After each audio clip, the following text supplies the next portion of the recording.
In this video, I'm going to show you how to blur a face in CapCut. Well, it's very easy to do it. So first of all, to blur a face, of course, you have to drop your clip in the timeline. So this is my clip, and as I play it, this is my video. So to blur it, first of all, you have to replicate this clip. So I will just click a copy and paste. You can also click and hold and put it like this, right? So make sure there's a true clip exactly same, right? And put it one each above, right? So here you can see. Now I will select the first clip here and I will go to the effect section. I will search for blur.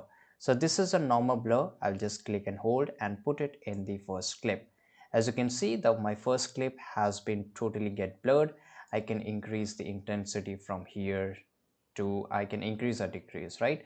So like this much, right? And I will click the mouse in the outside in the timeline. Now I will again select the first clip, and here once you click it, you will see that the settings of the video has been changed.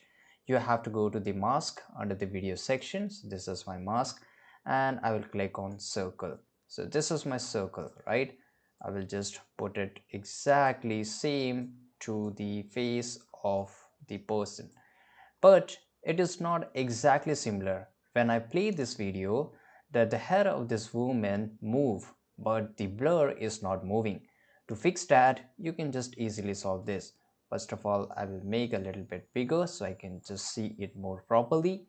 Now you have to work with your keyframes. So here you can see under the same mask position rotate. So these are the keyframes. So I will just create a keyframe here. So for example, these are the keyframes, right? And make sure you just create a keyframes on all the three section: position, rotate, and size, right? And for example, the video moves a little bit on this side, right? As you can see here.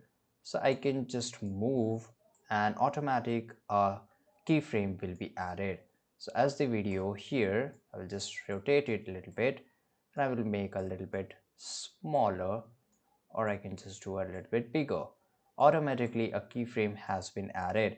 So I will show you the result, and make sure you just make the changes in very short span of time, as you want your video to be looking good. When now if I just play this video, right here you can see that the face blur is getting moved as the head moves, right? So now it's become very easy to do it. And if you found this video very useful, make sure to like this video, subscribe.